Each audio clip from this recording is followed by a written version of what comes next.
未成婚前，我便知道夫君有个娇宠的妾室。无妨，我是去做高门主母的，自然也有容人的量。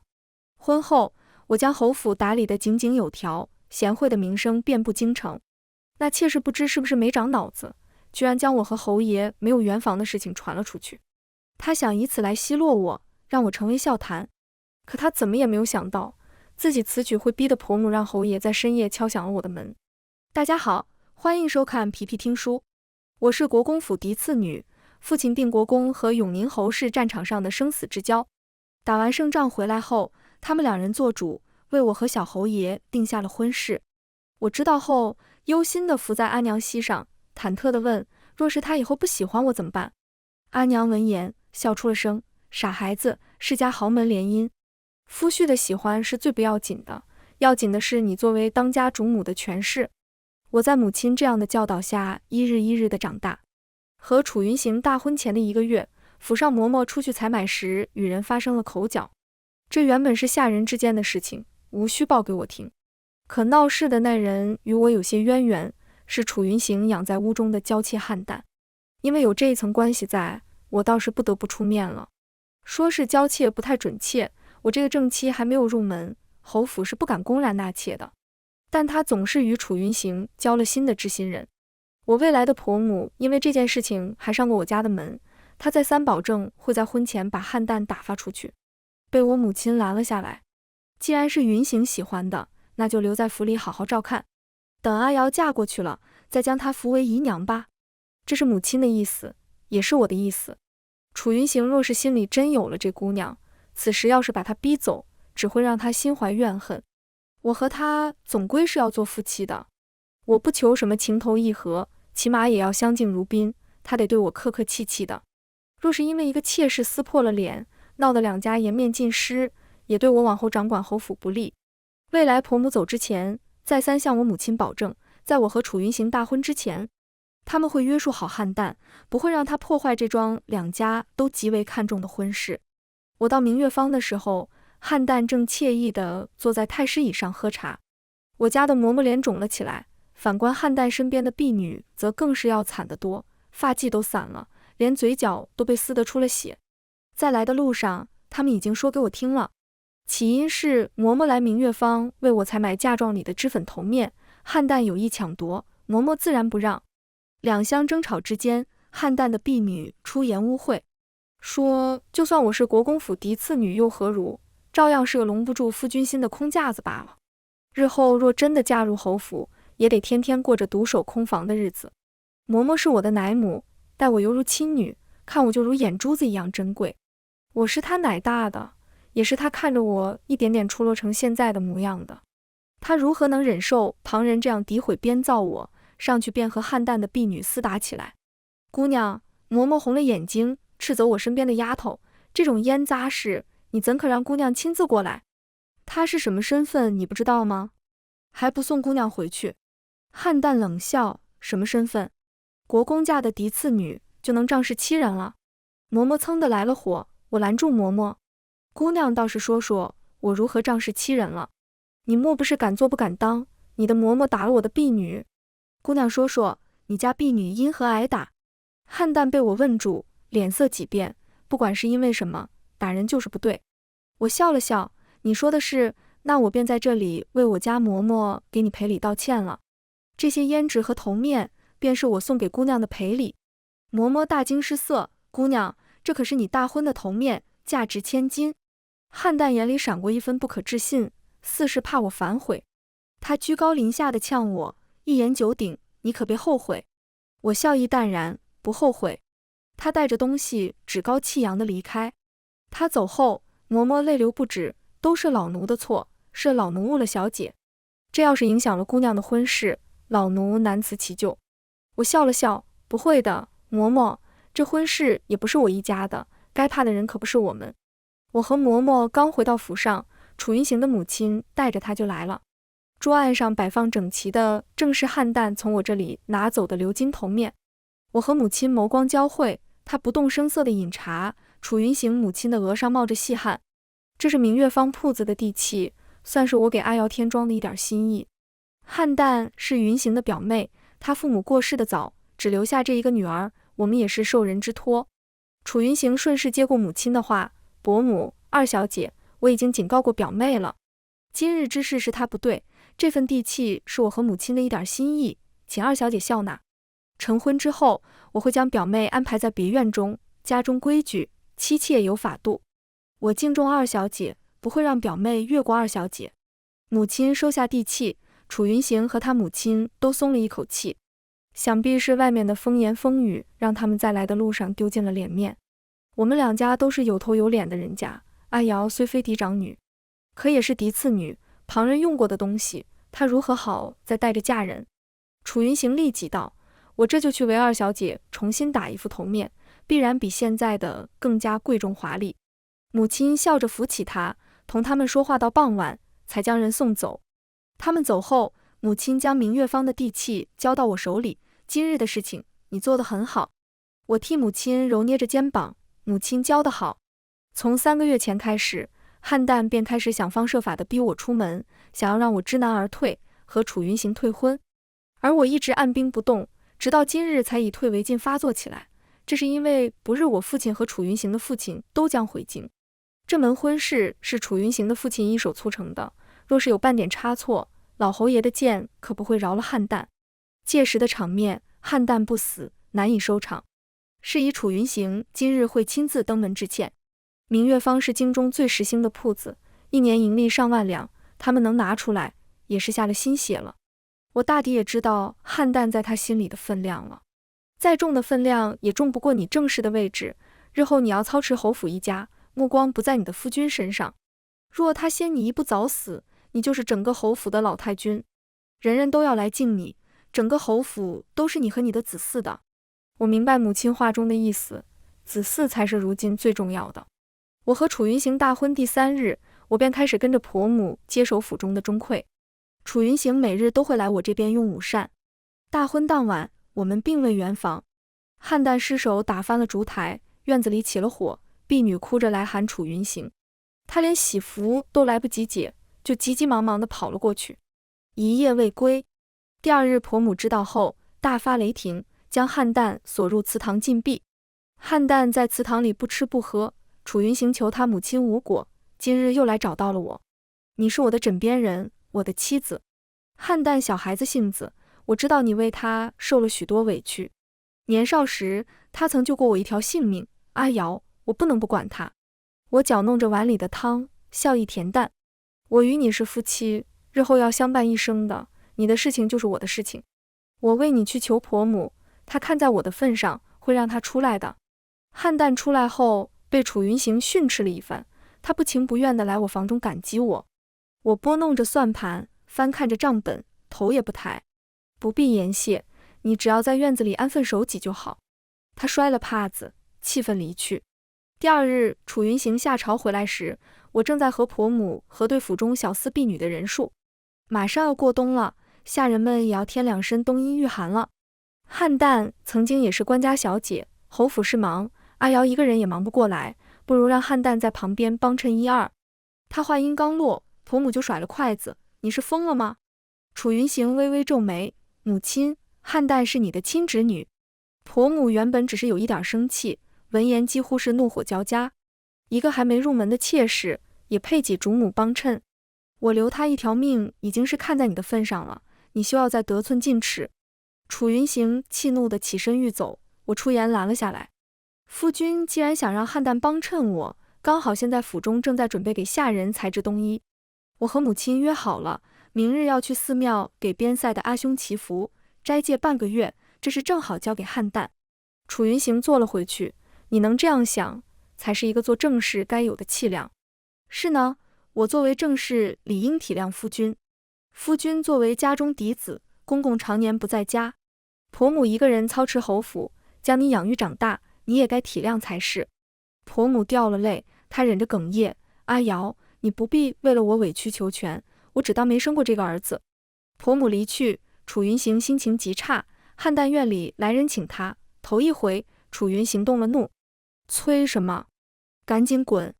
只剩下我们2人时，他低下头，有些羞愧地向我启齿道：我欠汉旦一条命，他曾为了救我，险些丧命。又是一样的话，我懒懒应付过去，我知道的，夫君。第二日一早，我驾车回府，汉旦一改之前的颓废，气势又足了起来。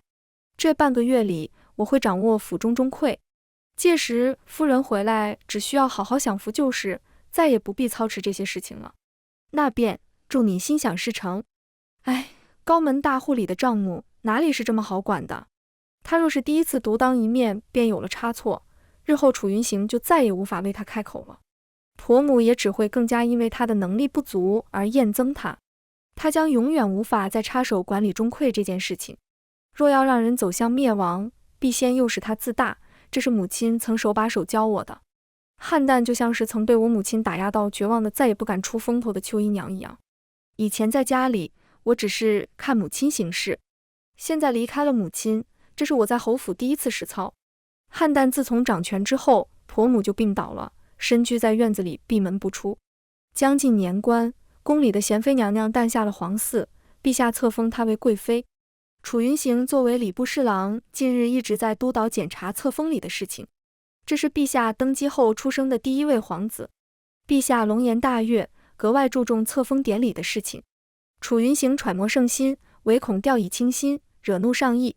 他近日极少回家，忙起来直接歇在了礼部司，都是常事。整个侯府顿时成了汉旦一人的掌中之物。汉旦立即抓住这个机会清除异己，将裁制冬衣的事情抛到脑后。掌管厨房的周嬷嬷心地良善，颇有手段，极善笼络人心。厨房自古以来就是下人捞油水的好地方，简称肥缺。我接手侯府账本的时候，对比国公府的账目，侯府厨房的账目也是不差的，甚至比国公府还有过之而无不及。这便说明此间有一个好管事，能平衡主子和手下之间的度，既要保证公家的钱不会损失惨重，又要保证底下的人能尝点荤腥，不至于闹起来影响到他这个管事的位置，更不至于下人们私下里动手脚，影响了主子的用餐。汉旦上位的第一件事，便是夺了周嬷嬷掌管厨房的权，让自己身边的婢女兰惹顶了上去。我让人好生打探了一番，这才查清楚汉旦和周嬷嬷之间的局域。在我嫁入侯府之前，汉旦曾经有过身孕，婆母几次三番以正室还没有入门，妾室怎可有孕的理由，要逼汉旦喝药落胎，都被楚云行拦了下来。楚云行害怕婆母动手脚，甚至还从外面买了护卫回来，专门保护汉旦。汉旦有孕期间，楚云行格外娇贵她，恩宠骄纵过了头，她便无法无天起来。血燕价贵，尤其是今年产出的少，用料更是缩减了一大半，侯府里每天供奉的量都是有定数的。汉旦嫌一碗太少，亏待了自己腹中的孩子。他身边的兰惹吹耳边风，说是去厨房拿血燕的时候，看见旁边还有2碗，一碗是给侯夫人的，另一碗是给香月的。汉旦闻言立即恼怒起来，那个贱人，一个通房丫鬟怎么配用血燕这样好的东西？香月是我婆母安排给楚云行的通房丫鬟，生得貌美如花，但太过温吞怯懦，没能斗得过汉旦。自从楚云行和汉旦有了首尾之后，他就再也没有见到过楚云行的面。汉旦自然是瞧不上香月的，他又妒恨香月比自己年轻几岁，想起之前楚云行专宠香月的事情，心里如鲠在喉，仗着自己有孕，借着血燕的事情就闹了起来。谁知周嬷嬷丝毫不让，怎么也不肯将给香月的血燕给他，反而当场呵斥起他来，说他没有一点官家小姐的样子，为了一点吃喝就这样失态。汉旦自从有孕之后就被楚云行千宠万爱，哪里受过这样的教训？这让他又想起了刚到侯府寄人篱下的日子。争吵间，他和周嬷嬷动起手来，可她毕竟是个娇弱的女子，在周嬷嬷这样做惯了粗活的婆子面前，自然是不堪一击。很快她就被制服，嘴里嚷嚷着要把周嬷嬷发卖出去。周嬷嬷冷笑道：“我是夫人身边的家生子，府里的一等婆子，纵然是你抬了姨娘，也没这个本事发卖我。何况你现在连个姨娘的名分都没有，连个通房都算不上。”周嬷嬷将她压到我婆母跟前去，香月正捧着痰盂是疾。婆母听完周嬷嬷说出的前因后果后，气得拿起香月手中的痰盂就砸在了汉旦头上，大骂了一句：“白眼狼！汉旦吓得跌坐在地上，腹痛如绞，被抬了回去。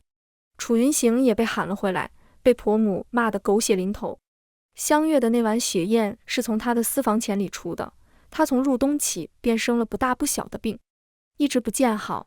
香月以人血入药，细心照顾了她半月，她身体这才好了起来，所以才多出了这碗血燕。谁知道汉旦这样不懂事。楚云行在去见汉旦的时候，少见的没有纵容他，反而在他说出要把香月发卖出去的时候，狠狠呵斥了他一顿。接连2次惊吓，导致汉旦终究还是没能保住孩子，还未撑到1个月就小产了。他不敢恨婆母，更不敢怨楚云行，他便只能将失去孩子的痛苦化成恨意，加注在香月和周嬷嬷身上。如今一朝得势，他自然要有仇报仇，有冤报冤。我将侯府给我传来的信件递给了母亲，母亲看完，唇边勾起轻嘲的笑意。这样好的时机，不想着在侯府立足立威，拉拢人心，反而还在拈酸泼醋，真是蠢得可爱。他替我整了整肩上的狐裘，眼里浮现一抹柔软。你姐姐入宫为妃，如今又为陛下诞下了子嗣，家中已经出了一个太尊贵的娘娘，不能再出第2个了。你爹又打了胜仗，我们家现在是烈火烹油，旁人看着是鲜花着锦，实际上如履薄冰，行的每一步都是战战兢兢。你和楚家这门婚事，是如今我与你爹爹能为你定的最好的婚事。侯府不突出，也没有太低于我们家，不至于太避嫌，惹来闲话。你爹这次回来便要卸下兵权了，楚家在军营里几代都埋了人。母亲说到这里，声音冷了冷，若有朝一日到了绝境，你姐姐的儿子与你的儿子，就是这京都最贵的2个儿郎。我身躯一震，明白了母亲的话。若有朝一日，陛下不满意我父亲主动上交兵权，还是想清除我们家，那我的儿子，也就是楚家的嫡长子，届时便可起兵造反，拥立我嫡姐的儿子为帝，保我一门兴衰。楚家这门婚事最深的利益，在于楚家在武将之中的地位。母亲，孩儿明白了。子嗣的事情有他帮你，万无一失。从母亲身后出来一位戴着面纱的女子，这是你祖母从千里之外为你送来的好助手，叫绿衣。绿衣朝我嫣然一笑，小主人，下药还是用毒，杀人还是毁尸，我都会。我忍不住笑了出来，母亲，这当真是我的好助手。我抬眸眺望廊檐外，极目望去，密布的白，金贵的狐裘已经抵挡不住凛冽的寒风了，侯府的天也要变一变了。那株妖艳的荷花已经开得过了头了，是时候该修剪了。收拾完周嬷嬷之后，汉旦便对着香月下起手来。他随意扯了一个背负偷汉的理由，就要把香月发卖出去。香月投了井，被婆母派人救了起来，可事情却闹得人尽皆知。不知情的人报了官，此事惊动了京兆尹，汉旦和香月一起被带走了。正在礼部司忙的脚倒悬的楚云行听说后，差点气得吐血，连官服都来不及换，就赶了过来。汉旦在公堂上拿出香月偷汉的证据，京兆尹不说话，楚云行自己脸都绿了，没有一句话能经得起推敲。京兆尹遣散身边的人，将他们带去了后院，给楚云行倒了茶。表哥、表姐在闺中时素有名声，国公夫人体弱多病，府内大小事务都是我表姐在管理，她是出了名的善持家啊。楚云行有些羞愧地捧着茶杯，你表姐，她去寺庙给兄长祈福去了。他哦了一声，继而笑问道，不知是哪座寺庙？让我夫人也去和表姐做个伴，给边关将士一起上炷香，也算是一份心意了。楚云行嗫嚅起唇，却说不出来话。我和母亲对侯府宣称的是去寺庙为在边关的父兄祈福，并没有告知他们我们去的是哪一座寺庙。京都郊外寺庙成千上万，有名的古刹也不下100座。楚云行不在意我，自然也不会关心我的行程。我这个笨蛋夫君被问得哑口无言，偏我表弟不放过他。表哥，我表姐在闺中也是万人求的好女，她是国公府嫡次女，嫁给你是下嫁，难道她没有更好的选择吗？她之所以选择嫁给你，只是因为喜欢你而已。你就算是不喜欢她，也该给她正式的尊荣。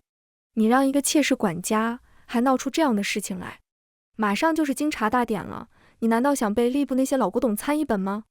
楚云行抬起脸，有些怔愣，他怎么会喜欢我？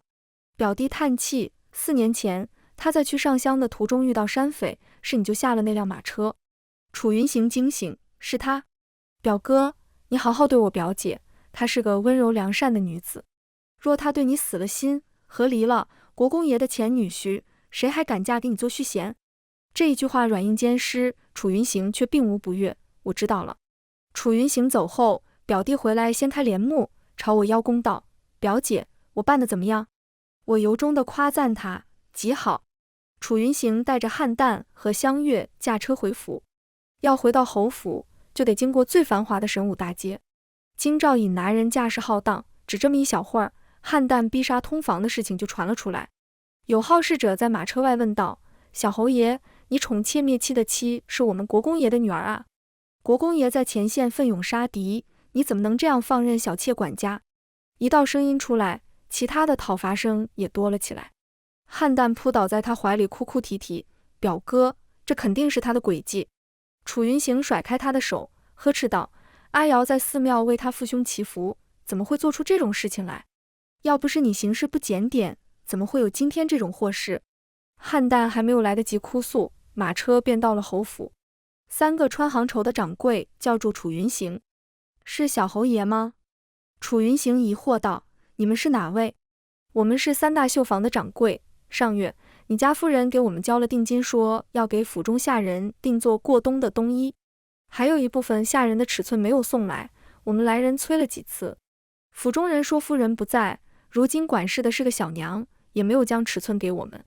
如今寒风肆虐，京中各位大人家要赶制的冬衣太多，我们忙不过来了，今日来是将定金退还给侯府。这番话说的楚云行哑口无言，毕竟是侯府耽误了他们的时间，他们可是足足给了侯府1个月的时间，马上就要入冬了，的确是来不及了。楚云行收了定金，等人走后，他才冷着脸看向汉旦：你做的好事。他甩袖进门，险些被绊倒，门房的小厮赤着脚，穿着单衣，缩在角落里发着高烧。他怒道：这是怎么回事？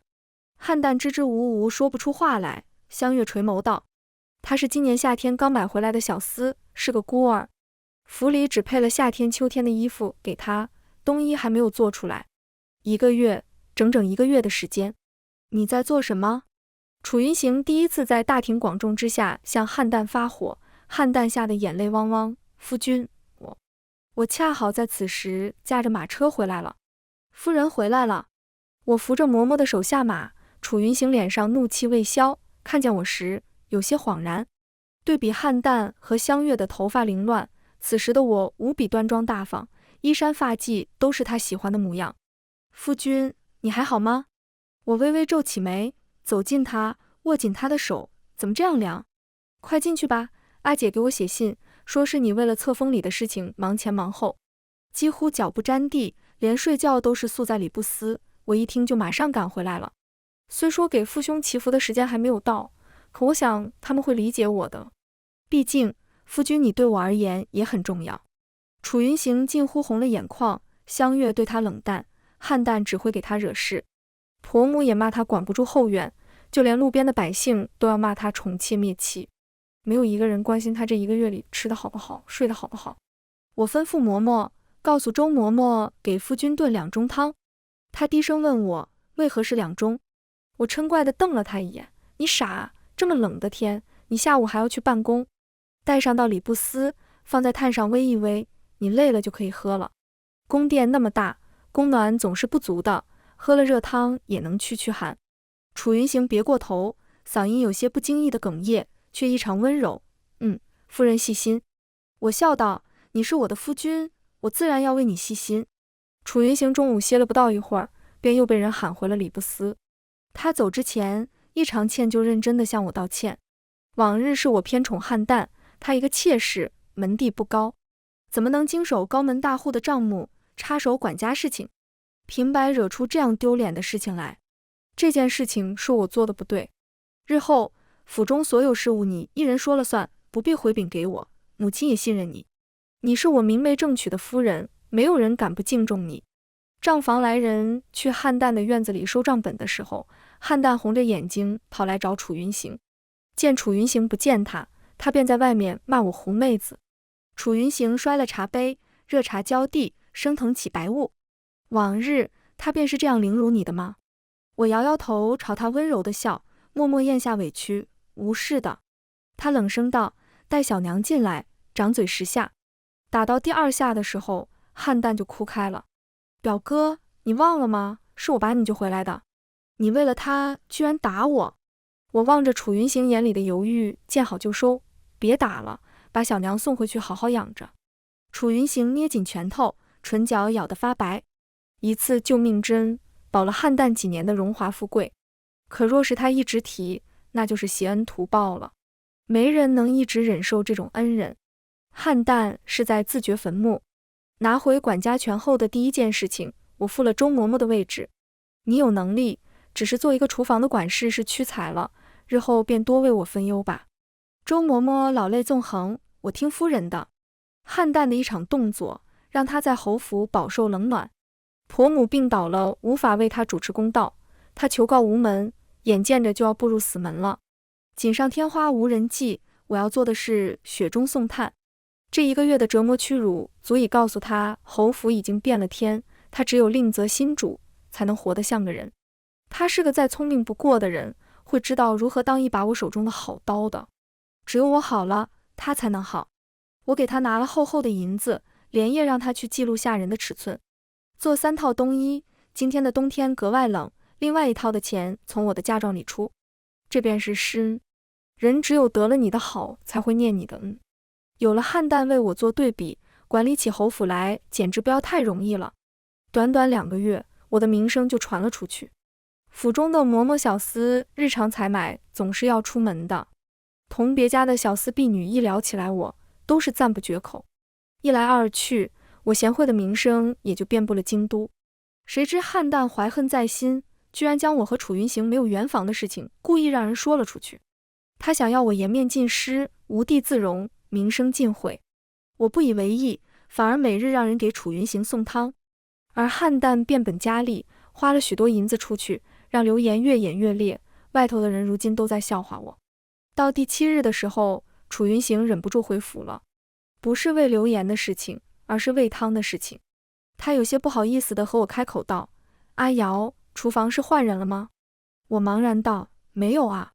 哦，最近的汤有些太咸了。我脸上血色尽失，无精打采地嗯了一句：我知道了，夫君。回头我就告诉小厨房。嬷嬷忍不住出声道：侯爷，近几日的汤都是我们家夫人亲自炖的，你看这好好的一双手撩的都是泡。我急忙把手收了回去，呵斥道：嬷嬷，你在胡说什么啊？楚云行拿过我的手，胸口起伏，气恼道：你还不承认？你看看你的手都烫成什么样子了。我红了眼睛，对不起夫君，这点小事我都做不好。他抿着唇，我们都没有再说话。他让下人送来药膏，亲自为我涂抹。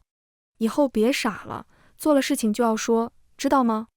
我破涕而笑，朝他点头，做足了小女儿的模样。好。他眼里泛出柔情，忍不住伸手抚摸我的头发。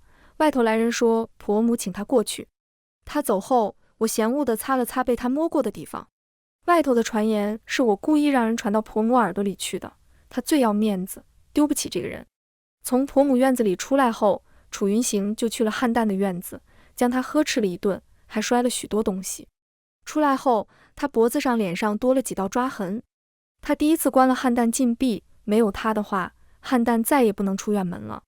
其实以前汉旦做的许多错事，他都知道，只是那时候他爱他，便百般纵容，也就不在意旁人受的委屈。可如今呢？为什么又开始在意起来了？楚云行，你是不是有些喜欢上了我呢？当天夜里，我喝完绿衣为我配制的坐胎药，静静等着楚云行的到来。他果然敲响了我的房门。情到浓处，他居然哭了，哽咽着哭腔在我耳边说：对不起，你是高门贵女，嫁给我是我高攀，是我以前不好，让你受了许多冷待和屈辱。日后我只对你好，就像你对我一样好。我敷衍地亲了亲他，让他闭上了嘴。他若是想对我好，就赶紧让我怀上孩子，然后他早点死了，好让我孩子继承爵位。这便是对我最大的好了。绿衣的药果然有用，只是那一晚我便有了孩子。有孕后，我召见了香月，我如今有了身孕。若是汉旦复宠，我作为正室不会有什么影响，可你呢？既然身在局中，那便都是身不由己，你不能不争。有个子嗣总是好的，哪怕是个女儿呢。他抬起那双美丽的眼睛，水冷冷的光湿润了他的眼睛。他朝我磕头，我知道了，夫人。楚云行近日下朝回来的早，每天都会带许多的东西回来给我。他喜欢贴在我的肚子上听动静。我笑着问他，我如今有了身孕，不能伺候你，你为何不愿意去香月那里？他有些不高兴，别人的娘子都是想办法把夫君留在房中，怎么你就非要赶我走？我失笑，我可不想做妒妇。他哼了声，张御史的夫人都能拿刀逼他把妾室送走呢，这才是好娘子。这下我是真的忍不住笑了，他是脑子坏掉了吗？你觉得这样是好的？是啊，他娘子爱他才会如此。那我把汉旦送走呢？这是我第一次这样和他直白地提起汉旦。我望着他的眼睛，预备从里面找到我想找到的犹豫和羞愧，谁知他居然高兴地看着我。我准备把汉旦送回临城老家去，他没有敬你妾室茶，那便算不得是我的妾室。他救了我一条性命，我愿意多多给他嫁妆，让他嫁得良人。我眼里几乎没有了笑意，只余下嘴角习惯性的弧度。他可是为你有过身孕的，别的男子哪个敢要他？临城有宅子，可以送他过去养老，他若是不愿意嫁人，那便养他一辈子，只要他不出现在你我跟前就好。我顿了顿，哑口无言，都好。他牵起我的手，眼里是亮晶晶的笑。我准备把香月一同送过去，日后府中只有你我二人了，阿瑶，我有你就够了。往日诸多事情，我对不起你，往后我一点点不给你。在他看不到的地方，我深深地皱起了眉头。他大概脑子真的坏了，他也是真的不了解汉旦，他怎么可能就这样离开呢？我想过汉旦的许多手段，唯独没有想过会这样。我生产这日，因为是双生子，难产。楚云行推掉了公务，在产房外陪我。我叫得太凄厉，他推开门外的婢女跑了进来，哭得鼻涕和眼泪呼在了一起，好不狼狈。他紧紧握住我的手，上气不接下气，你看着我就不疼了。他骗人，我又疼又想笑。真是的，我又不喜欢他，怎么会看着他就不疼了？我闭着眼睛，在心里默默祈求，我一定要平安啊！我还等着过升官发财死夫君的好日子呢。我姐姐的皇子已经是太子了，兄长又娶了公主，公主也有了身孕。父亲放了兵权，只在兵部挂了个闲职，每日在家中和母亲垂钓品茗，家人都平平安安的，我也不想死。稳婆突然叫道：“保大还是保小？”侯爷一向善待我的婆母在此时吼道：“保小！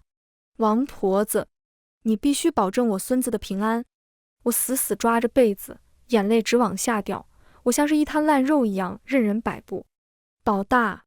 楚云行站了起来，一把将婆母推了出去，抽出挂在墙上的剑，抵在产婆的脖子上。我夫人有一点事，我要你全家死于非命。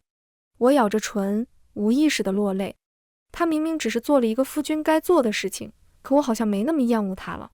这桩婚事本来就是联姻，我求的也只是相敬如宾而已。母子平安，母子平安！王婆子大声道：“侯爷您来看看小世子和小小姐。”楚云行越过他，到我身边来，抖着手为我擦汗，眼泪砸在我干涩的唇上。不生了，再也不生了，阿瑶，我好害怕。我缓了一口气，准备开口，突然汉旦丢了手里的铜盆，从袖子里抽出一把匕首朝我袭来。我惊恐地张了张嘴，楚云行怀里抱着孩子，他只能用背部去挡。匕首贯穿了他的心肺，到处都是尖叫。他回头抓住汉旦，抓起榻上出鞘的长剑，抵上他的喉，一剑封喉。他朝外吐着血，伸手来摸我的脸，没事了，阿瑶。我瞳孔猛缩，血腥味扑面，颤抖着声音哭着喊：“太医，太医，别死，别死啊！楚云行，我那样怨恨你的时候，你都活得好好的。现在我情愿与你做一对相敬如宾的夫妻，你怎么就死了呢？楚云行死后第7年，公公上书为我的儿子请封了爵位，他是年纪最小的世子，他的爵位没有任何庶子的威胁，湘月没有子嗣，他有一手好的厨艺，他喜欢待在我这里逗孩子，给孩子做饭。他来我房中的那2晚闷闷不乐，也没有碰过我。他问我，妇人生子是不是很艰难？我告诉他很艰难，他说日后要为你请最好的太医来。我说你姐姐是皇贵妃，最好的太医自然会备着的。他又说，那他要来陪着你，你看着他心里就好受些。他顿了顿，看向正在为孩子绣着虎头帽的我，我却知道你是厌恶他的。针扎在了手指里，血珠冒了出来，我却不觉得疼。是啊，我曾经那样厌恶他，可他死了，为我而死。我却开始渐渐忘记了那些不好的事情，反而记起了他的一些好来。我吃到烫的东西的时候，他会下意识用手来接；我孕吐的时候，他推了公务来为我揉背，手法不好，他还专门进宫向太医请教。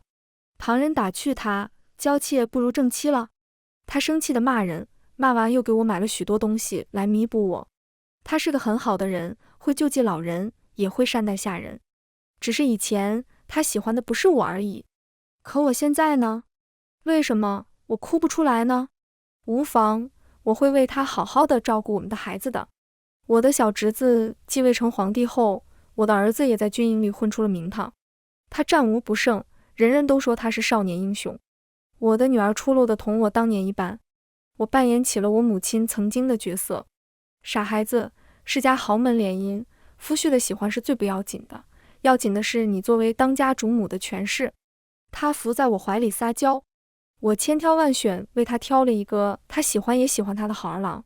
又过了几年，儿子也娶妻了，没多久我就成了侯府的老太君了，人人都来敬我。我在家里含饴弄孙，与一众姐妹打叶子牌。我已经很多年没有想到楚云行了，我每一天都过得很愉悦。可是那晚，我梦到了楚云行，我很是平静地和他细数我们的2个孩子多么懂事听话争气。他坐在我脚下，认真地听我说了一晚上。到后来天亮了，他拍了拍屁股上的尘土，起身离开。